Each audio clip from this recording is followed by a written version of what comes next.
What you are about to hear is not rumor. It is not a wrestling angle. It is not part of the storyline. Liv Morgan, one of the most popular, most pushed, and most physically dedicated women on the WWE roster, suffered a real injury backstage. And here is where it gets darker. This wasn't just bad luck. This wasn't just the cost of doing business in professional wrestling. The circumstances surrounding how this injury happened, when it happened, and more importantly, how WWE handled it afterward, tells a story that this company does not want you to hear. Stick with me, because before this video is done, you are going to be furious, and you should be. Welcome to WrestleScope. Let's get into it. Let's start with what we know. Liv Morgan sustained an injury backstage during a WWE event. The initial reports confirmed the injury was physical, not scripted, not a worked angle, not a promotional tease. This was real. Now, I want you to hold that thought, because in the wrestling world, the line between real and worked is blurred almost by design. WWE has a financial incentive to keep you guessing. If fans can't tell what's real, they keep watching, they keep tuning in, they keep buying tickets. But here's the thing. When a real human being gets hurt backstage, away from the cameras, away from the ring, away from the storyline apparatus, that's when the curtain should drop completely. That's when we deserve honesty. Did we get it? Spoiler. Not exactly. The injury occurred in circumstances that were at minimum preventable, and at worst, the direct result of how WWE runs its talent through a relentless grind that prioritizes product over people. To understand why this matters, you need to understand exactly where Liv Morgan is at in her career right now. This is not a mid-card performer picking up a paycheck. This is not someone floating through developmental. Liv Morgan is one of the most organically over superstars on the entire WWE roster. She earned that, the hard way. She went from being one of the Riot Squad, barely featured, barely pushed, to becoming a two-time SmackDown Women's Champion. She's worked her way through storylines that should have buried her. She survived a booking period where creative had nothing for her. She reinvented herself, came back harder, and connected with the fan base on a level that most WWE-created characters can only dream about. Liv Morgan is at the peak of her momentum, and that makes this injury not just a personal setback. It is a potential derailment of one of WWE's hottest acts. And yet, based on what we know, WWE still ran her like a machine right up until the moment her body said enough. Tell me, does that sound like a company that values its talent, or does it sound like a company that values its product? Here's the part of this story that almost no one is talking about, and it's the part that should make every wrestling fan genuinely angry. WWE has a systemic problem with how it manages talent health.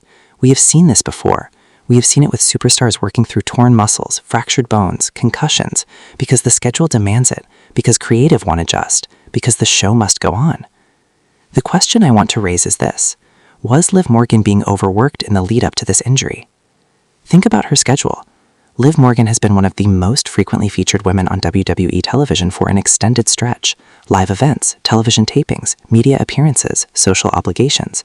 The modern WWE superstar isn't just a wrestler, they are a 24/7 brand ambassador, and the expectation is total availability. Now, I'm not naming backstage sources, I'm not pretending to have leaked documents, but what I am doing is connecting dots that are already publicly visible. When a superstar who is being run this hard, this frequently, ends up injured backstage, not even in a match, not even during a spot, you have to ask, was the environment that produced this injury created by the company itself? Because injuries during matches, that's wrestling. That's an inherent risk that every superstar signs up for. But injuries in the backstage environment, that is a facilities issue, a staffing issue, a culture issue, and those are problems that sit squarely on management. Let that sink in. So how did WWE respond to this? Let's talk about the company's communication, or rather, the near-total lack of it. WWE's default setting when it comes to real injuries is a policy of strategic vagueness. They will acknowledge enough to stop the rumor mill from completely running wild, but never enough to invite accountability. They will issue statements that say absolutely nothing of substance. They will pepper in enough optimism to keep fans from panicking while the PR machine does its job. We have seen this playbook before, and we are seeing it again. There was no immediate transparency about what happened. There was no formal statement that addressed the circumstances of the injury. The company did not go out of its way to explain how this happened, what they were doing to prevent it from happening again, or what support they were providing to Liv during recovery. Instead, silence, and then carefully managed content to fill the gap Liv's absence created. Here's what I want you to sit with. WWE generates over $1 billion in annual revenue. They have the resources to create the safest working environment in sports entertainment history. They have the budget, they have the staff, they have the facilities. The question is whether they have the will. And right now, the evidence isn't looking great. Let's take a breath here and talk about Liv Morgan, the human being. Injuries are devastating in any physical profession, but in professional wrestling, where the perception of physical toughness is almost a survival requirement, where you are expected to perform hurt, expected to push through, expected to smile for the cameras even when everything hurts, the psychological toll of a backstage injury adds another layer of cruelty. Because now Liv isn't just dealing with a physical setback, she's dealing with the loss of momentum at the worst possible time. She's watching creative storylines get shuffled. She's watching opportunities that were hers potentially shift to other names on the roster. That's a reality that no amount of positivity on social media can fully mask. And here's what kills me. Liv Morgan has always come back. Every time this roster has tried to move past her, she has come back stronger, louder, and more connected to the fan base than before. That's not luck, that's character. But she deserved better than this. She deserved a company that protected her well enough that we wouldn't even be having this conversation. The good news, if there is good news here, is that Liv Morgan's connection with the WWE universe is real. It is not manufactured. The fans want her back.